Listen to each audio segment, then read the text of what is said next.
Hello everyone, मैं राजेश भंडारी आप सबका स्वागत करता हूं अपने चैनल इलेक्ट्रिकल अड्डा में। आज मैं आपके लिए एक न्यू वीडियो लेके आया हूं जिस पे मैं आज आपको जो आईटीआई सेकेंड ईयर है उसका सिलेबस स्टार्ट करने जा रहा हूं। ठीक है, यानी स्टार्टिंग से इसका सिलेबस स्टार्ट करने जा रहा हूं, जिसमें आज हम डीसी जनरेटर के बारे में पढ़ेंगे। ठीक है, जो सेकेंड ईयर क्लास, ठीक है, फर्स्ट ईयर क्लास मैंने अलग से स्टार्ट कर दी है, जिसकी वीडियो मैंने फर्स्ट चैप्टर की वीडियो अपलोड कर ली थी। जो सेकंड ईयर का फर्स्ट चैप्टर है वो आज मैं स्टार्ट करना चाह रहा हूँ। ठीक है, जिसमें मैं ये वाली बुक से आपको पढ़ाऊँगा। ठीक है, रॉयल की है ये इलेक्ट्रिशियन थ्योरी, जिसमें डी सिंह और जे एल मरवा की है राइटर जो इसके हैं। ठीक है, NSQF लेवल 5 की बुक है ये। ठीक है, न्यू बुक है ये, जो न्यू पैटर्न पे आधारित है। तो हमारा मोटिव रहेगा, इसमें टारगेट रहेगा कि एक मंथ में हम जो सेकेंड ईयर का जो कोर्स है वो कंप्लीट करा लें। ठीक है, क्योंकि आपको पता है आपके एग्ज़ाम आने वाले हैं। ठीक है, तो इससे क्या है, मैं जो आपको एक मंथ में जो ओवरव्यू जो पूरी सेकेंड ईयर का है वो इसमें कंप्लीट करा दूंगा। यानी जो भी इम्पॉर्टेंट होंगे वैसे मैं सब पढ़ाऊँगा। ठीक है, इम्पॉर्टेंट जो होंगे वो उन पे ज़्यादा फोकस रहेगा, जो पेपर के उससे ज़्यादा इम्पॉर्टेंट होंगे। ठीक है, जिसके क्वेश्चन हमेशा पेपर में आते हैं। तो चाहे आप किसी भी चीज़ गवर्नमेंट जॉब की तैयारी कर रहे हो या आपका CTI का एग्ज़ाम हो, तो आप भी इस वीडियो को देख सकते हैं। इसमें आपको बहुत क्वेश्चन ऐसे मिल जाएंगे जो हर जगह पूछे जाते हैं। ठीक है, तो आपको पता है जो CTI एग्ज़ाम होता है, गवर्नमेंट एग्ज़ाम होते हैं, सब बुक से ही आते हैं। ठीक है, ITI की जो बुक होती है उसी से रिलेटेड क्वेश्चन आते हैं। ठीक है, कुछ हार्ड बन जाते हैं, कुछ से स्लो जो आपके इजी हो जाते हैं। ठीक है, तो हर तरीके के क्वेश्चन जो होते हैं इन्हीं बुक से आते हैं। ठीक है, अगर आपको इनका जो बेसिक नॉलेज अच्छा सा हो गया तो आप कोई भी एग्ज़ाम हो गए आराम से क्या कर सकते हैं, क्रैक कर सकते हैं। ठीक, तो आज हम स्टार्ट करते हैं DC जनरेटर। तो ये चैप्टर है आपका DC जनरेटर। ठीक, इसमें सबसे पहले हम DC जनरेटर की परिभाषा और उसका सिद्धांत, यानी किस सिद्धांत पे कार्य करता है। ठीक है, तो सबसे पहले तो आपको पता होना चाहिए कि DC जनरेटर क्या होता है। जनरेटर यानी जो बिजली देता है। ठीक है, इलेक्ट्रिसिटी देता है। तो DC जनरेटर यानी जो DC सप्लाई देगा, हमें कैसी DC सप्लाई को देता है वो DC जनरेटर हो गया। ठीक है, AC जनरेटर जो AC सप्लाई देते थे। ठीक है, और जनरेटर क्या करते हैं, मैकेनिकल एनर्जी यानी यांत्रिक ऊर्जा को विद्युत ऊर्जा में बदलते हैं। मैकेनिकल एनर्जी को इलेक्ट्रिकल एनर्जी में बदलते हैं। ठीक है, यानी यांत्रिक ऊर्जा को विद्युत ऊर्जा में बदलते हैं, यहाँ बिजली में बदलते हैं। ठीक है, तो ये आप सब ने देखे होंगे जनरेटर, तो आप लोगों ने सबने देखा होगा, जैसे शादियों में भी यूज़ होते हैं। तो क्या करते हैं, वहाँ से हमें बिजली मिलती है, तो वो AC बिजली होती है। ठीक है, मगर ये DC जनरेटर है तो यहाँ पे हमें DC मिलेगी। ठीक है, उसको मैकेनिकल इनपुट देते हैं, या तो उसको हाथ से घुमाते हैं। ठीक है, जैसे आपको यहाँ पे दिख रहा होगा ये हैंडल बना रखा, तो इससे हाथ से घुमाते हैं तो हम इसको कैसी ऊर्जा दे रहे हैं, यांत्रिक ऊर्जा यानी मैकेनिकल एनर्जी दे रहे हैं, जो उसको कन्वर्ट कर देगा, आउटपुट में क्या देगा, इलेक्ट्रिसिटी देगा, विद्युत ऊर्जा देगा। ठीक, तो इतना आपको समझ में आ गया होगा, ये यांत्रिक ऊर्जा को विद्युत ऊर्जा में बदलता है। तो सबसे पहला क्वेश्चन यही बनता है कि DC जनरेटर क्या करते हैं, तो मैकेनिकल एनर्जी को इलेक्ट्रिकल एनर्जी में कन्वर्ट करते हैं। उसके बाद इसकी आती है वर्किंग। ठीक है, अब इसकी वर्किंग देखते हैं। DC जनरेटर की जो वर्किंग प्रिंसिपल है वो किसके प्रिंसिपल पर वर्क करता है, फैराडे के। ठीक है, ये वीडियो मैंने पहले भी बना चुका हूँ। आप अगर मेरी प्लेलिस्ट पे जाके अगर देखोगे तो DC जनरेटर पे मैंने पहले ही वीडियो बना रखी है। ठीक है, तो आप वहाँ पे जाके भी पढ़ सकते हो, वहाँ पे मैंने डीपली बताया है। ठीक है, जो अब मैं वीडियो बना रहा हूँ वहाँ पे मैं थोड़ा तेज़ी से पढ़ाऊँगा। ठीक है, क्योंकि हमें एक मंथ में पूरा कोर्स कंप्लीट करना है। ठीक है, और जो मेन चीज़ होगी वो पढ़ाऊँगा। अगर आपको डीपली पढ़ना है तो प्लेलिस्ट में जाके DC जनरेटर जो होगा वहाँ पर चेक करके आप उसको पढ़ सकते हो ढंग से। ठीक है, तो DC जनरेटर जो होता है इलेक्ट्रोमैग्नेटिक सिद्धांत पे वर्क करता है, जो फैराडे ने इलेक्ट्रोमैग्नेटिक इंडक्शन का जो सिद्धांत दिया था उस पर वर्क करता है।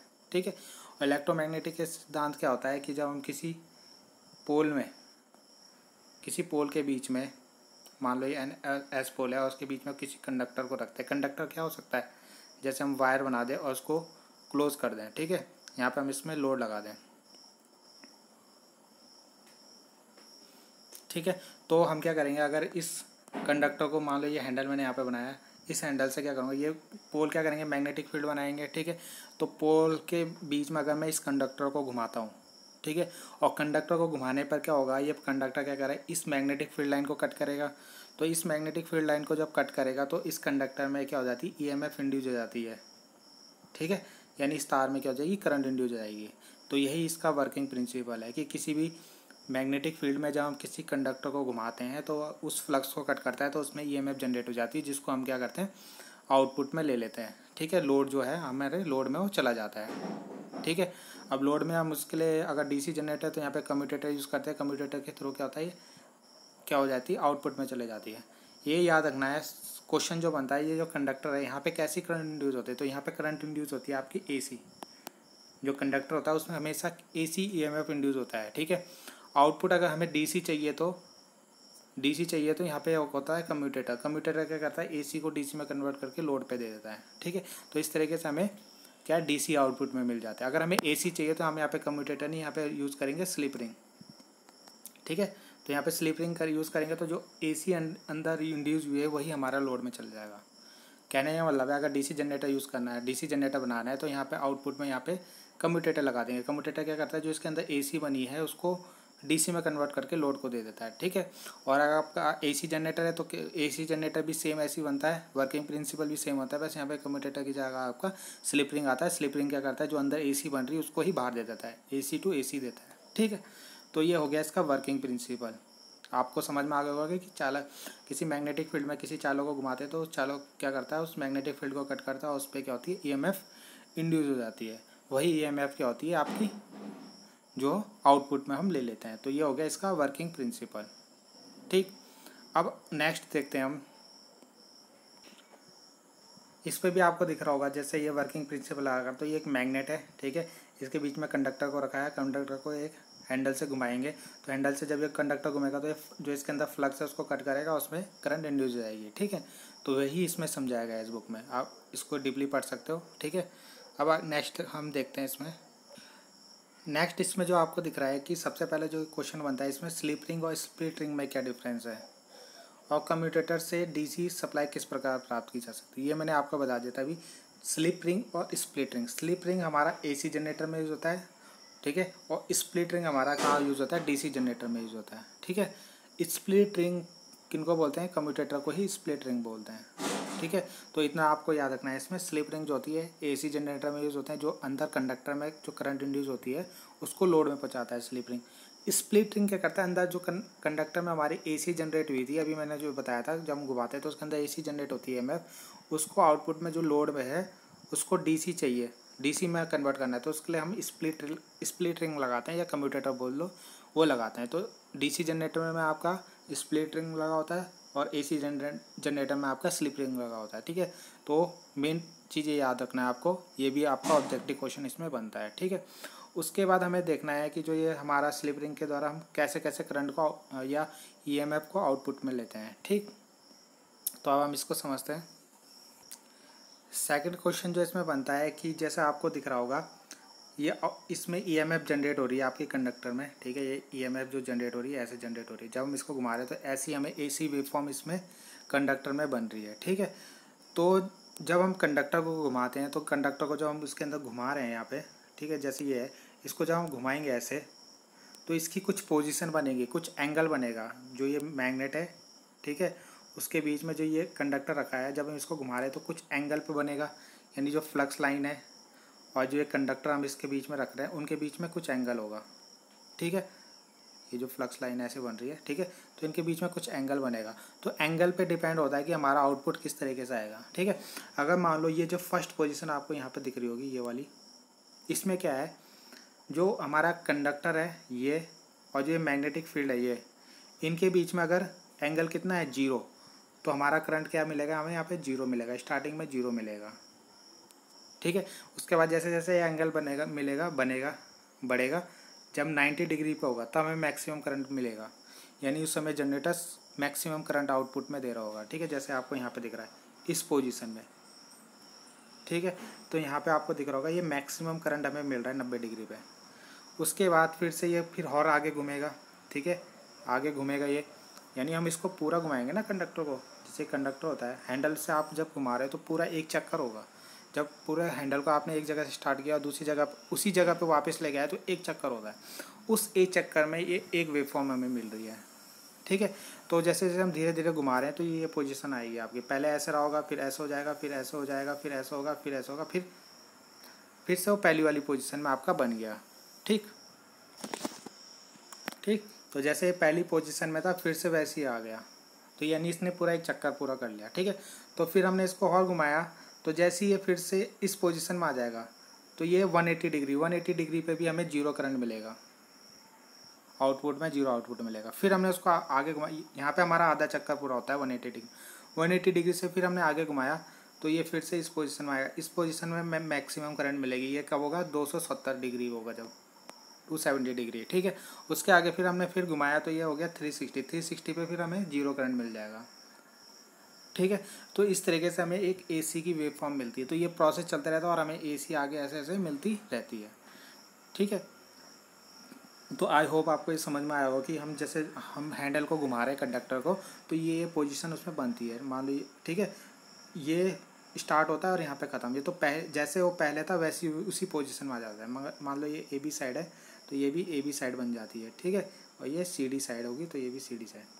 तो 360 डिग्री पे पूरा मतलब पूरा एक चक्कर हो जाता है, तब ये एक वेव फॉर्म हमें मिलती है। तो ऐसे ही चलता रहता है। तो इसमें जो क्वेश्चन बनता है वो क्या बनता है, जब 90 डिग्री का एंगल होता है तब हमें मैक्सिमम करंट मिलती है और 270 पे हमें मैक्सिमम करंट मिलती है, ये याद रखना। और 0 डिग्री, 180 डिग्री और 360 डिग्री में हमें क्या मिलता है? ईएमएफ जीरो मिलता है, उस समय कोई करंट नहीं मिलता, ठीक है। तो ये आपको क्वेश्चन याद रखना है। 90 और 270 पे मैक्सिमम करंट, 0 180 और 360 पे जीरो ईएमएफ हमें मिलता है आउटपुट में, ठीक। आगे देखते हैं। तो जैसा अभी हमने पढ़ा कि कंडक्टर जो होता है, जो कंडक्टर होता है उस पर एसी करंट इंड्यूस होती है, ठीक है, अंदर एसी करंट बनती है। अब हमें करना है, डीसी जनरेटर है तो आउटपुट में हमें यहाँ पे डीसी चाहिए, आउटपुट में यहाँ डीसी चाहिए। तो यहाँ पे हम यूज़ करते हैं कम्यूटेटर, ठीक है, या स्प्लिट रिंग बोल लो। तो कम्यूटेटर क्या होता है, उसमें ऐसे सेगमेंट होते हैं, ठीक है। अगर आप देखोगे तो गोल होता है, पूरा सेगमेंट होते हैं, ठीक है। तो ये क्या करता है, आपका ये जो एसी करंट है इसको डीसी में कन्वर्ट करता है, ठीक है। ये हमेशा क्या करता है, जब हम कंडक्टर को घुमाते हैं तो इसमें ये करंट की डायरेक्शन को हमेशा सेम रखता है। यानी अगर यहाँ से करंट जा रही है ऐसे, तो ये ऐसे ऐसे ऐसे ऐसे, ठीक है, ऐसे ही रहेगी हमेशा। चाहे यहाँ एन, ये एन पोल होगा, ये एस पोल होगा, ठीक है। मान लो ये ए बी साइड है इधर वाली और ये सी डी साइड है इधर की, ठीक है। चाहे ए बी एन पोल में रहे, सी डी एस पोल में रहे, ठीक है। अगर हम मान लो ऐसे बना देते हैं इसको, ठीक है।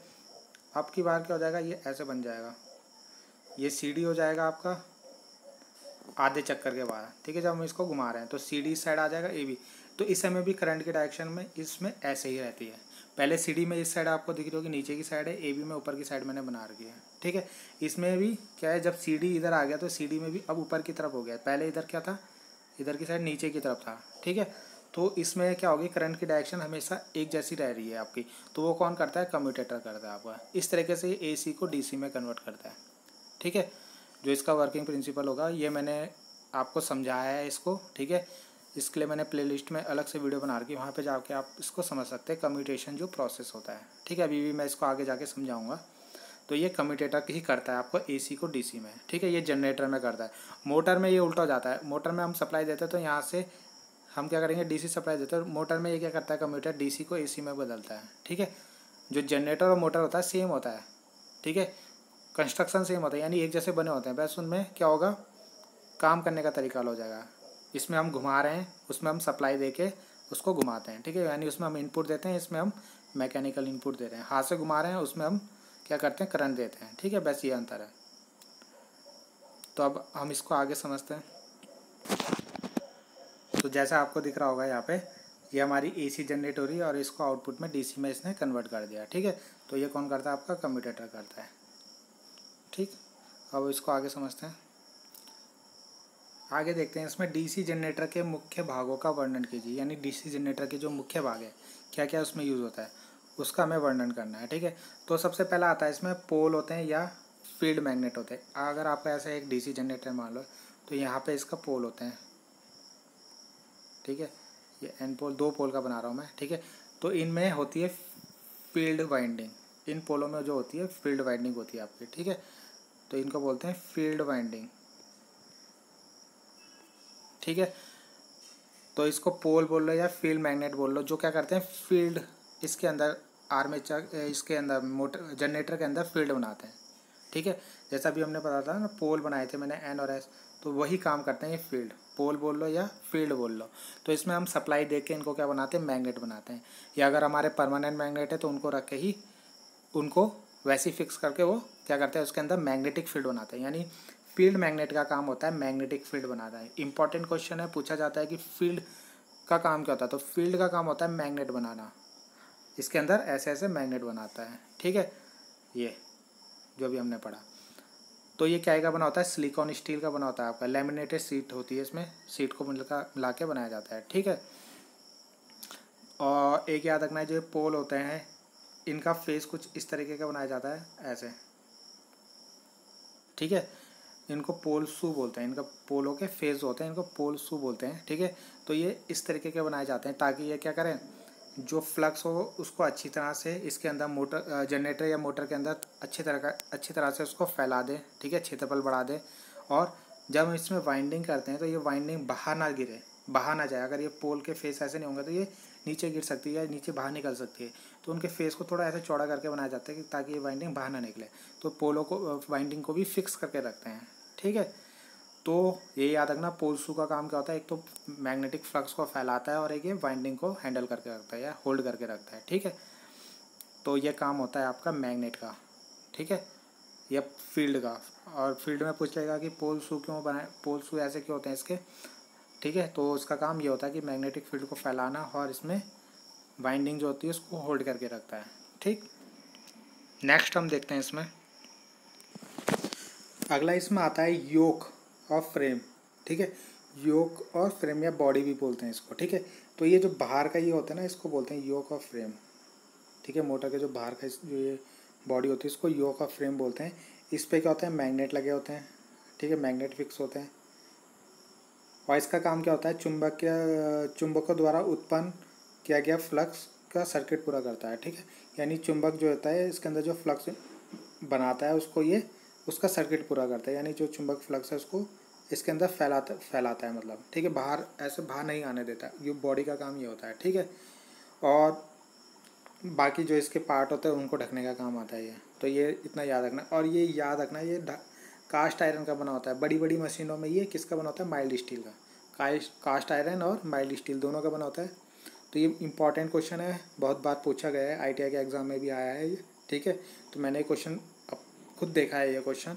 तो ये जो योक होता है वो कास्ट आयरन का बना होता है, ठीक है, यही याद रखना है आपको। अगला आता है आपका आर्मेचर, ठीक है। तो जो मैंने अभी आपको बताया था कि ये फील्ड होता है यहाँ पे, ठीक है। तो इसके बीच एक क्या होता है, कंडक्टर होता है। जो मैंने इससे पहले आपको बताया था कि पोल होता है, कंडक्टर होता है, ठीक है। बीच में आपका एक कंडक्टर होता है ऐसे, तो वो आर्मेचर ही होता है, ठीक है। तो आर्मेचर में क्या होता है, वाइंडिंग होती है यहाँ पे करी हुई, यहाँ पे, ठीक है, वायर के थ्रू वाइंडिंग होती है। ये इसका कम्यूटेटर हिस्सा हो गया, ये इसकी शाफ्ट हो गई, ठीक है, ये इसका की वे हो गया और हार्ड स्ट्रिंग, ठीक है। तो ये इसका आर्मेचर हो गया। ये आर्मेचर किसे बोलते हैं, जो घूमने वाला भाग होता है जिसको हम घुमाते हैं हाथ से, ठीक है। हाथ से घुमाते हैं या किसी मोटर के थ्रू घुमाएंगे, जिस भी तरीके से घुमाएंगे वो ये होता है आर्मेचर। तो यही फ्लक्स को कट करता है आर्मेचर अंदर, और इसमें ही EMF इंड्यूस होती है, करंट उत्पन्न होती है, ठीक है।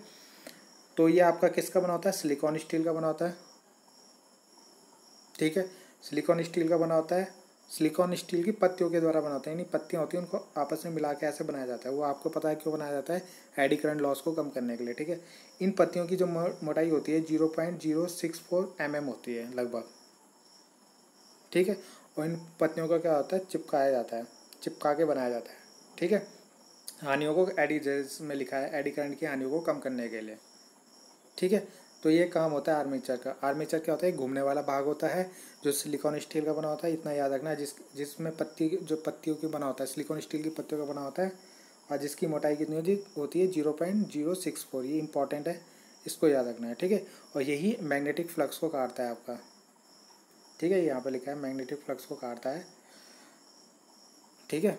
और ये चुंबकीय फ्लक्स का बहुत कम रिलेक्टेंस का मार्ग प्रदान करता है। यानी रिलेक्टेंस क्या होता है, जैसे रेजिस्टेंस होता है करंट को अपोज करता है, ठीक है, वैसे रिलेक्टेंस होता है। रिलेक्टेंस क्या करता है, मैग्नेटिक जो लाइन होती है उनको रोकता है, ठीक है, तो रोकने का काम करता है।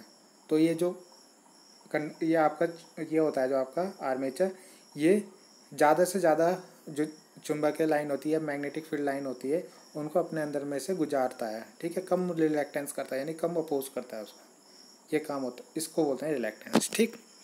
नेक्स्ट हम देखते हैं, नेक्स्ट है कि आर्मेचर वाइंडिंग। तो मैंने बताया था ये जो आर्मेचर होता है यहाँ पे, इसके यहाँ पे वाइंडिंग की हो जाती है, ठीक है, तो उसी को बोलते हैं आर्मेचर वाइंडिंग। तो ये किसकी, तांबे की हो सकती है, ठीक है, तांबे की होती है, जैसे इनेमल तांबे की तार यूज़ करते हैं वाइंडिंग करने के लिए, ठीक है। तो ये वाइंडिंग इसमें दो तरीके की होती है डीसी जनरेटर में, एक लैप और एक वेव। इसको भी हम आगे जाके देखेंगे, लैप और वेव वाइंडिंग दो तरीके की वाइंडिंग होती है, ठीक है। तो यहाँ पे बनाया गया है, ठीक है। तो लैप और वेव दो तरीके की वाइंडिंग हम इसमें करते हैं, आपको इतना याद रखना है, ठीक है। इसमें याद रखना है इनेमल तार यूज़ करते हैं, तांबे की तार यूज़ करते हैं वाइंडिंग करने के लिए। जो मैं बोल रहा हूँ इंपॉर्टेंट, वो आप नोट कर सकते हैं, यही एग्ज़ाम में आपके पूछे जाएंगे, ठीक है, चाहे वो CTI का एग्ज़ाम हो, चाहे आपके सेकेंड ईयर का कोई भी एग्ज़ाम हो, ठीक है, जो आप अभी दोगे, ठीक है, फाइनल ईयर का, उसमें भी ये पूछे जाएंगे बहुत ज़्यादा, ठीक है। तो इसको नोट करके रखना। आगे देखते हैं हम, नेक्स्ट है कम्यूटेटर। कम्यूटेटर का काम मैंने बता दिया, कम्यूटेटर होता है यहाँ पे, ये AC को DC में, AC जो होती है उसको DC में कन्वर्ट करता है जनरेटर में, और मोटर में DC को AC में, ठीक है। ये ऐसे सेगमेंट्स का बना होता है, जैसे गोल होता है ये, ठीक है, तो इसका सेगमेंट का बना होता है ऐसे, ठीक है, यानी जो एक नहीं होता पूरा, इसको टुकड़े टुकड़े में बनाया जाता है। ये जो होता है यहाँ पे, जो टुकड़ों के बीच में होता है, ये इंसुलेटेड होता है, यानी एक सेगमेंट दूसरे सेगमेंट से इंसुलेटेड होता है, ठीक है।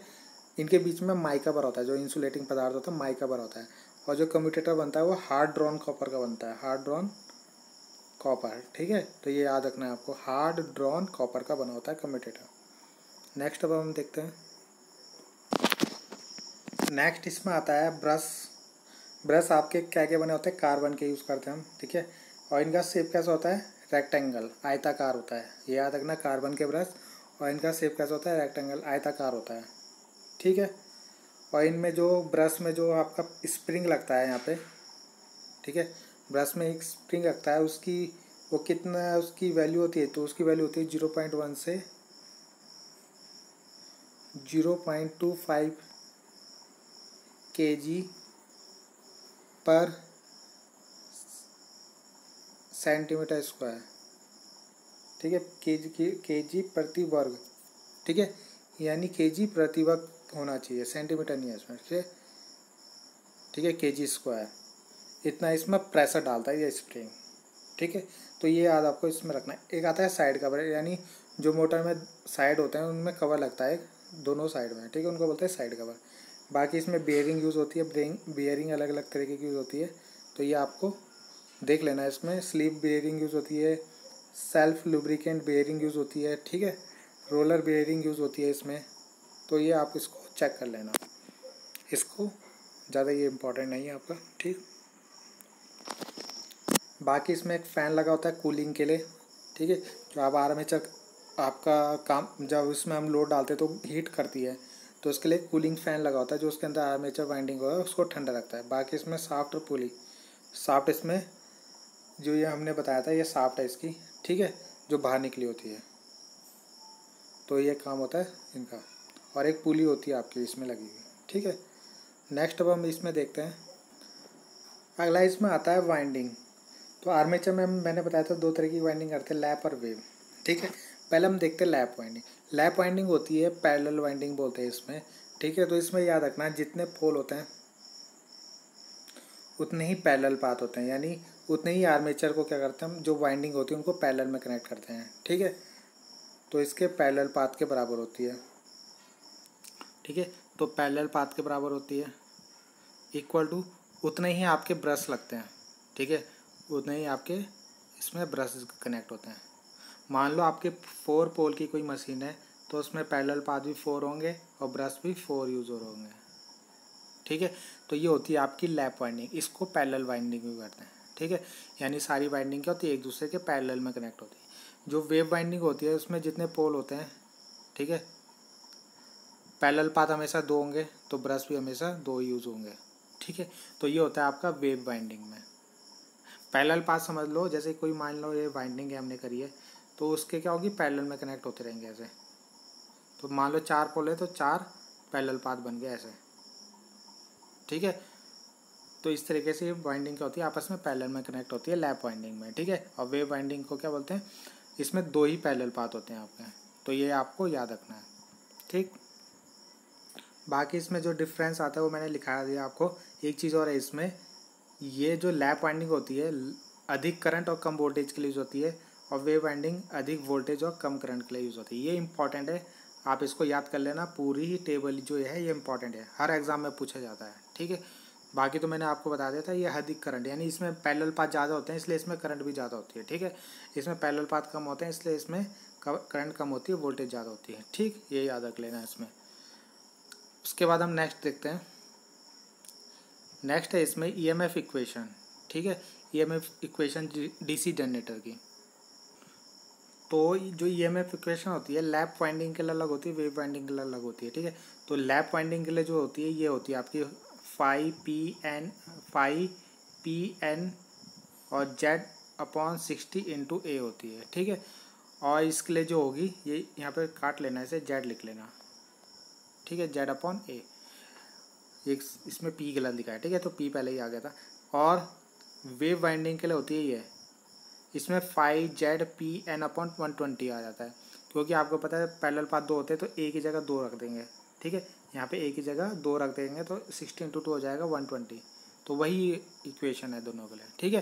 वैसे यहाँ पे 120 आ जाएगा, वहाँ पे ए ही रहेगा, तो जितने नंबर ऑफ पैरेलल पाथ होंगे उसकी वैल्यू ए उतना ही रखेंगे हम लैप वाइंडिंग। अगर 4 हो गए तो 4 रख देंगे, और इसमें तो 2 ही होते हैं इसलिए 2 रखा है तो 120 हो गया वो, ठीक है। ये ईएमएफ इक्वेशन बहुत इंपॉर्टेंट है, ये हर जगह आपकी पूछी जाती है, ठीक है।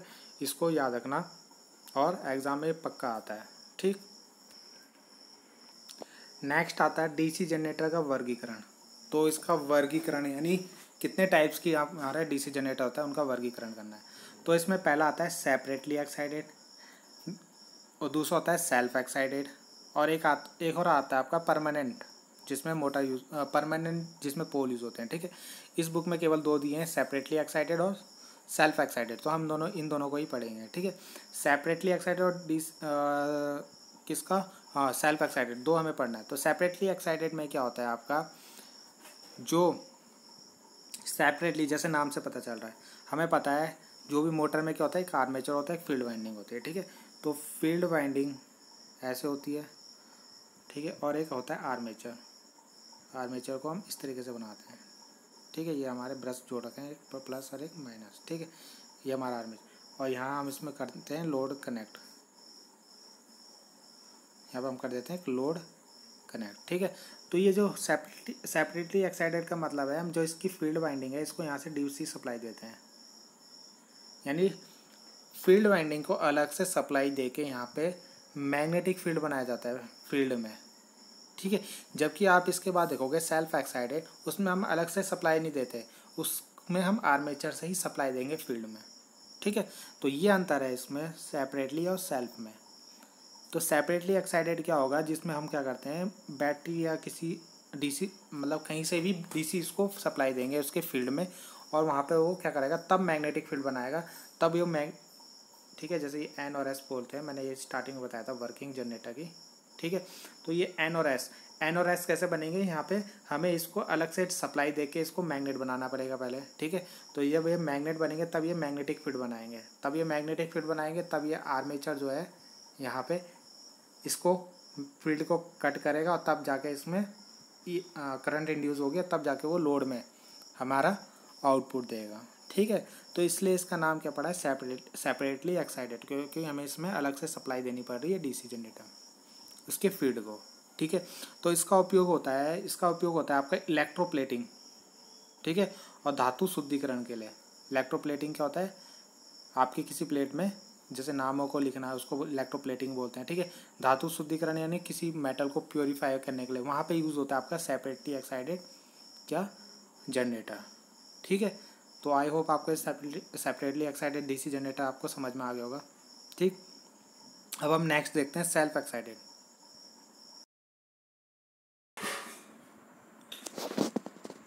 तो आप जो है टाइप्स ऑफ डीसी जनरेटर इस चार्ट से भी समझ सकते हैं। जैसे टाइप्स ऑफ डीसी जनरेटर हो गया, इसमें पहला हो गया यहाँ पे सेपरेटली एक्साइटेड, ये हो गया सेल्फ एक्साइटेड। सेल्फ एक्साइटेड फिर 3 टाइप का होगा, सीरीज, शंट और कंपाउंड, ठीक है। कंपाउंड फिर दो टाइप का होगा आपका, लॉन्ग शंट और शॉर्ट शंट, ठीक है। फिर लॉन्ग शंट फिर दो टाइप का होगा आपका, एक होगा लॉन्ग शंट कम्यूटेटिव, ठीक है, और एक होगा लॉन्ग शंट डिफरेंशियल। एक होगा शॉर्ट शंट कम्यूटेटिव और एक होगा शॉर्ट शंट डिफरेंशियल, ठीक है, जिनके नाम यहाँ पे लिखे हैं, long shunt commutative, long shunt differential, short shunt commutative और short shunt differential compound generator. अब हमें इन सबको पढ़ना पड़ेगा एक एक करके, ठीक। तो सबसे पहले हम देखते हैं सेल्फ एक्साइटेड डीसी जनरेटर होते क्या हैं। जैसे इससे पहले मैंने बताया था कि जो सेपरेटली एक्साइटेड में क्या होता था, उसकी फील्ड को अलग से हमें डीसी सप्लाई देनी पड़ती थी, ठीक है। इसमें क्या होता है, इसमें हमें अलग से कोई सप्लाई नहीं देनी पड़ती इसमें फील्ड में, ठीक है।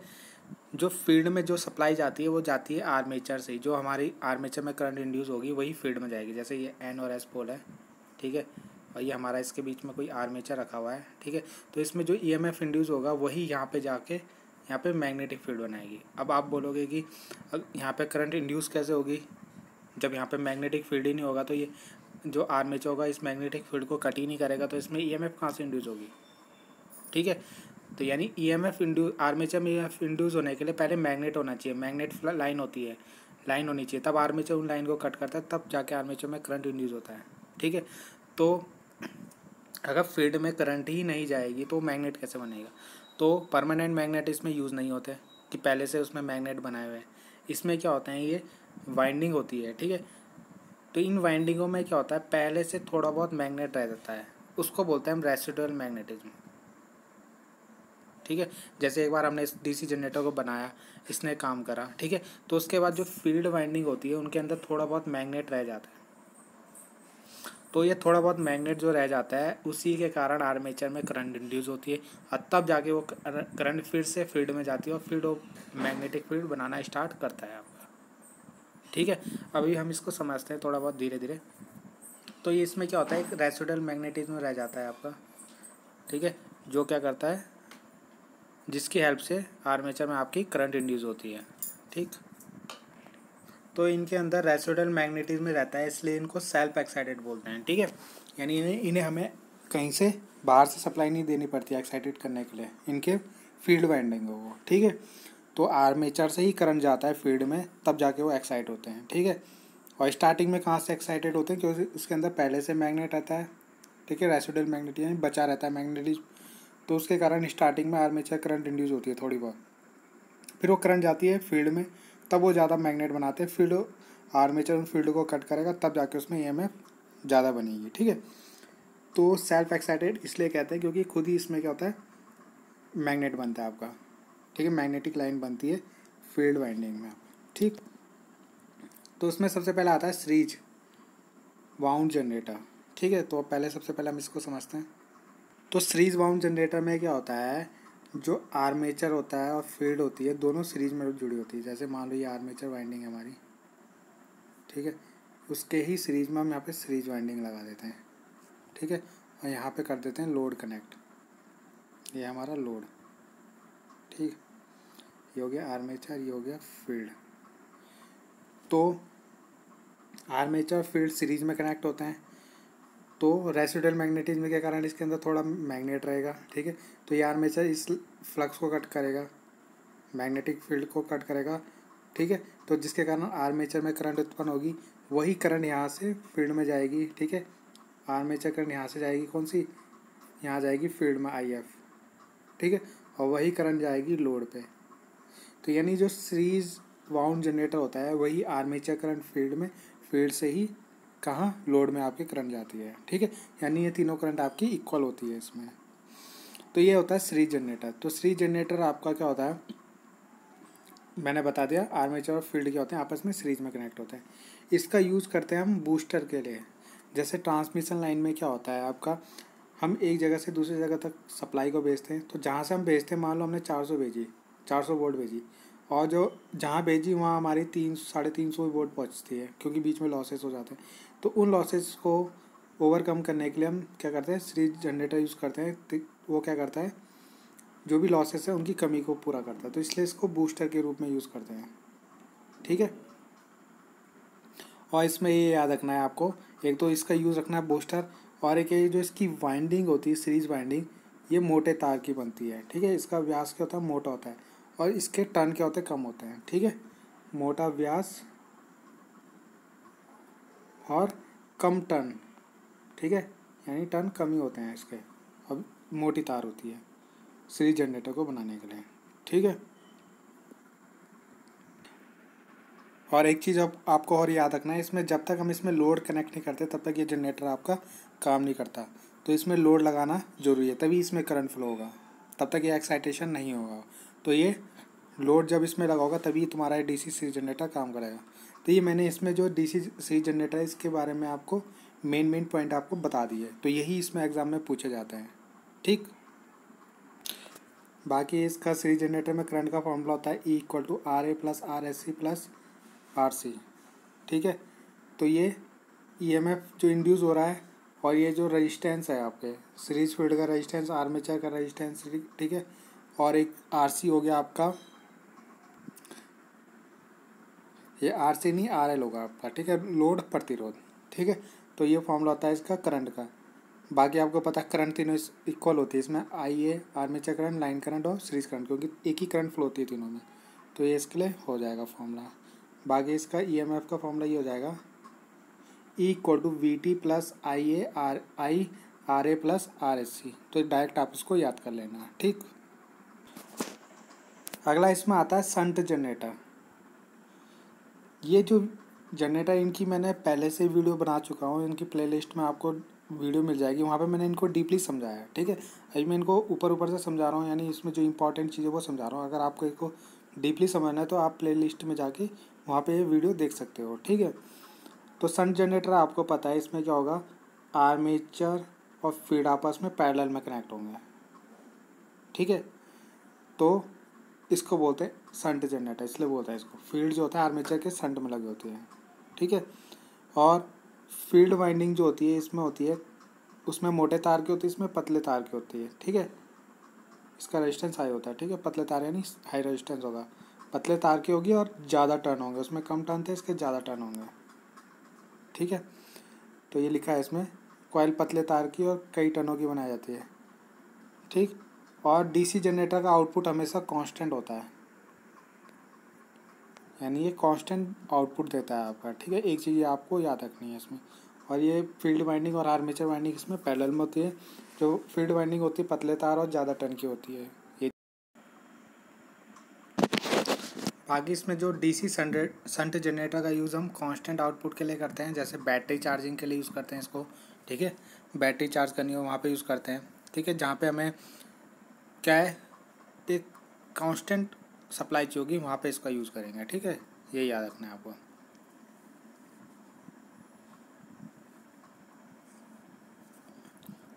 अगला आता है इसमें आपका कंपाउंड जनरेटर। तो आपको सीरीज जनरेटर यू पता चल गया होगा, सीरीज और संट जनरेटर पता चल गया होगा। सीरीज का मैंने आपका यूज़ बता दिया था, किसके लिए, बूस्टर के रूप में करते हैं, और एक और यूज़ करते हैं आर्क लैम्प में, ठीक है। ये आप याद कर लेना, आर्क लैम्प में। संट जनरेटर कहाँ यूज़ होगा आपका, बैटरी चार्जिंग और जहाँ पे हमें कांस्टेंट आउटपुट चाहिए होगा, ठीक है, वहाँ पे इसका यूज़ करते हैं। बाकी जो संट जनरेटर के लिए करंट का फॉर्मूला ये है, ठीक है, संट फील्ड करंट का ये हो गया, नहीं, संट फील्ड करंट का फॉर्मूला ये हो जाएगा ISH = V/RSH, ठीक है। और इसमें जो आर्मेचर करंट होती है और आर्मेचर करंट जो इक्वल होती है वो होगी आपकी किसके बराबर, shunt current plus load current के बराबर, ठीक है। आर्मेचर में करंट इंड्यूस होगी, आर्मेचर में जैसे आपको पता है संट फील्ड और कम्यूटेटर, वो आर्मेचर, इधर हो गया लोड। तो यहाँ से जो आर्मेचर करंट जाएगी कुछ यहाँ जाएगी कुछ यहाँ जाएगी, तो यानी संट करंट यानी ISH इधर जाएगी और IL इस साइड जाएगी, तो IL, ठीक है। इन दोनों पे डिपेंड करती है, यानी इन दोनों के एडिशन के बराबर होती है आर्मेचर करंट, ठीक। और इसमें जो EMF का फॉर्मूला है V+IARA, यानी यहाँ पे जो वोल्टेज होगी, ठीक है, यानी टर्मिनल जो वोल्टेज होगी, टर्मिनल वोल्टेज कहाँ मिलेगी हमें, आउट लोड के पास, ठीक है। तो इंड्यूस EMF जो होती है वो टोटल होती है टर्मिनल वोल्टेज, यानी जो आउटपुट में वोल्टेज है प्लस जो लॉस है IARA, आर्मेचर में जो लॉस होगा, ठीक है। ई जो होता है ये आर्मेचर में इंड्यूस ईएमएफ है आपका, ठीक है। और वी जो है यहाँ पे आउटपुट में जो वोल्टेज होती है, और प्लस आई आर यानी आर्मेचर में जो लॉस है, ठीक। तो ये फॉर्मूला बन जाता है E equal to V A plus I A R A, यानी जो आउटपुट में वोल्टेज और जो लॉस, उन दोनों को मिला के ही जो इंड्यूस ईएमएफ है। अगर आर्मेचर में 100 इंड्यूस ईएमएफ है तो मान लो आउटपुट में हमारी 80 पहुँच रही है और जो लॉस हो रहा है 20, वो आई आ रहा है आपका, ठीक। इस तरीके से आप इसको समझ सकते हो। अब नेक्स्ट आता है कंपाउंड जनरेटर। जैसे आपको पता है कंपाउंड जनरेटर जो होता है दो तरीके का होता है, लॉन्ग शंट और शॉर्ट शंट। पहले हम समझ लेते हैं लॉन्ग शंट क्या होता है और शॉर्ट शंट क्या होता है। जो कंपाउंड जनरेटर होता है वो सीरीज जनरेटर और कंपाउंड जनरेटर से मिलकर बना होता है, ठीक है। ये याद रखना आपको। तो सीरीज जनरेटर में क्या होता था, आर्मेचर और फील्ड वाइंडिंग आपस में सीरीज होती थी, और शंट में क्या होता था, उनके जो वाइंडिंग थी वो पैरेलल में जाती थी, ठीक है, आर्मेचर के पैरेलल में होते। तो अगर हमारी जो पैरेलल वाइंडिंग है वो सीरीज और आर्मेचर के पूरे में पैरेलल में है तो ये हो जाएगा लॉन्ग शंट, ठीक है। और अगर हमारी जो पैरेलल वाइंडिंग है केवल आर्मेचर के पैरेलल में, सीरीज के पैरेलल में नहीं है, तो ये हो जाएगा हमारा शॉर्ट शंट। तो ये डायग्राम मैंने पहले बना दिया था, ठीक है। तो इस तरीके से हम समझ सकते हैं लॉन्ग शंट और शॉर्ट शंट। अब जो लॉन्ग शंट है उसमें भी दो आते हैं, एक आता है लॉन्ग शंट में कम्युलेटिव लॉन्ग शंट, और एक आता है डिफरेंशियल लॉन्ग शंट, ठीक है। कम्युलेटिव का मतलब होता है कि अगर मान लो हमारा क्या हो रहा है, शंट की जो शंट फील्ड वाइंडिंग है इसमें जो ईएमएफ इंड्यूस हो रहा है या फ्लक्स जनरेट जो हो रहा है, और सीरीज में जो फ्लक्स जनरेट हो रहा है, मान लो इसमें ∅1 हो रहा है और इसमें ∅2 हो रहा है, ठीक है। तो अगर ये दोनों ऐड हो रहे हैं तो उसको बोलते हैं हम, अगर टोटल फ्लक्स जो बन रहा है वो बन रहा है ∅1 प्लस ∅2, तो ये हो जाएगा आपका कौन सा, कम्युलेटिव जनरेटर, ठीक है। कम्युलेटिव लॉन्ग शंट बोल सकते हैं हम, ठीक है। और अगर हमारा जो इसमें फ्लक्स बन रहा है ∅1 और इसमें जो फ्लक्स बन रहा है ∅2, ये दोनों अपोजिट डायरेक्शन में है, अगर मान लो ये इधर है और ये इधर है, तो ये बनेगा डिफरेंशियल, यानी टोटल जो फ्लक्स होगा वो बन रहा होगा आपका ∅1 माइनस ∅2, तो ये हो गया आपका डिफरेंशियल जनरेटर, ठीक है। तो लॉन्ग शंट में क्या होगा, लॉन्ग शंट में आपका क्या होगा, अगर दोनों फ्लक्स लॉन्ग शंट कम्युलेटिव में क्या होगा, दोनों फ्लक्स ऐड हो रहे होंगे, यानी ये वाला फ्लक्स और ये वाला फ्लक्स दोनों ऐड हो रहे होंगे, तो ये बन जाएगा क्या, कम्युलेटिव लॉन्ग शंट कम्युलेटिव। और अगर इसका जो फ्लक्स और इसका फ्लक्स एक दूसरे को अपोज कर रहे होंगे, यहाँ पे माइनस हो रहा होगा, तो हो जाएगा लॉन्ग शंट डिफरेंशियल जनरेटर, ठीक है। ये इसी के लिए है, अगर ये दोनों फ्लक्स प्लस हो रहे हैं यहाँ पे तो लॉन्ग शंट कम्युलेटिव हो जाएगा, और ये दोनों फ्लक्स अगर आप उसमें माइनस हो रहे हैं, एक मिनट, अगर ये वाला फ्लक्स और ये वाला फ्लक्स आपस में प्लस हो रहा है तो लॉन्ग शंट कम्युलेटिव बन जाएगा, और अगर ये वाला फ्लक्स और ये वाला फ्लक्स आपस में माइनस हो रहा है तो ये डिफरेंशियल कंपाउंड जनरेटर बन जाएगा, long shunt differential compound generator, ठीक है। शॉर्ट शंट की बात करते हैं, अगर ये वाला फ्लक्स और ये वाला फ्लक्स आपस में प्लस हो रहा है तो शॉर्ट शंट कम्युलेटिव हो जाएगा, और अगर ये वाला फ्लक्स और ये वाला फ्लक्स आपस में माइनस हो रहा है तो short shunt differential compound generator बन जाएगा आपका, ठीक है। तो ये आई होप आपको ये दोनों समझ में आ गए होंगे, लॉन्ग शंट और शॉर्ट शंट, उनके अंदर जो लॉन्ग शंट कम्युलेटिव और short shunt cumulative, long shunt differential, short shunt differential जो होगा वो आपको इसमें समझ में आ गया होगा। इस पर भी मैंने अलग से वीडियो बना चुका हूँ, प्लेलिस्ट में आप उसमें देख सकते हैं, उसमें मैंने डीपली इसको समझाया है, ठीक। नेक्स्ट हम देखते हैं इसमें जो हमारे कंपाउंड जनरेटर होता है वो मेनली यूज़ होते हैं आपके क्या के लिए, जो भी ट्रैक्शन में यानी वोल्टेज ड्रॉप जो होता है उनको सही करने के लिए यूज़ होता है, ठीक है। जैसे मैंने सीरीज जनरेटर बताया था वैसे ट्रैक्शन में यूज़ होता है, ये जो भी वोल्टेज ड्रॉप होता है उसको पूरा करने के लिए हमारा कंपाउंड जनरेटर यूज़ होता है, ठीक है। एक इसमें आता है इस सीरीज ये जो सीरीज वाइंडिंग हम कर रहे हैं यहाँ पे, ठीक है, इसके टर्न पे डिपेंड होता है, यानी आउटपुट वोल्टेज किस हिसाब से आएगा, ओवर वोल्टेज, लेवल वोल्टेज और अंडर वोल्टेज, ये 3 टाइप का होता है ये जनरेटर, ठीक है। ये सीरीज फील्ड वाइंडिंग के डिपेंड होता है, यानी वाइंडिंग पे डिपेंड होता है। अगर हमने वाइंडिंग इस तरीके से कर रखी है कि हमारा आउटपुट कम आ रहा है तो वो लेवल हो गया। हमने वाइंडिंग ये सीरीज फील्ड वाइंडिंग इस तरीके से कर रखी है कि इससे जो फ्लक्स बन रहा है ज़्यादा बन रहा है तो क्या हो जाएगा, ओवर हो जाएगा, ठीक है, कम बन रहा है तो अंडर अंडर हो जाएगा। और इस तरीके से वाइंडिंग कर रखिए कि लेवल में रहे, तो लेवल हमारा जनरेटर बन जाएगा। तो ये 3 तरीके के जनरेटर है, ओवर लेवल और अंडर कंपाउंड जनरेटर, ठीक है। तो ये सीरीज फील्ड वाइंडिंग पे डिपेंड होता है आपके, उसी पे ये बनता है तीनों जनरेटर। तो जहाँ पे हमें ज़्यादा वोल्टेज चाहिए होगी हम वहाँ पे फील्ड वाइंडिंग को ज़्यादा कर देंगे, जहाँ पे हमें कम चाहिए होगी वहाँ पे अंडर कर देंगे, जहाँ पे हमें लेवल की चाहिए होगी तो वहाँ पे लेवल वाली वाइंडिंग कर देंगे, ठीक है। तो ये थे कंपाउंड जनरेटर। आई होप आपको इतना समझ में आ गया होगा। इसका मैं पार्ट भी बनाऊँगा जिसमें आपका आर्मेचर रिएक्शन, कम्यूटेशन, ठीक है, पिन पे कैरेक्टरिस्टिक्स हो गई और इनके यूजेस हो गए, तो ये सेकंड पार्ट में आ जाएगा आपका, क्योंकि वीडियो ज़्यादा लंबी हो जाएगी, ठीक। तो आई होप आपको इतना समझ में आया होगा। जो भी मैंने इसमें बोला है उनको आप नोट कर लें, वो आपके लिए इम्पोर्टेंट होगा बहुत। तो thanks and like and subscribe my channel. Thank you.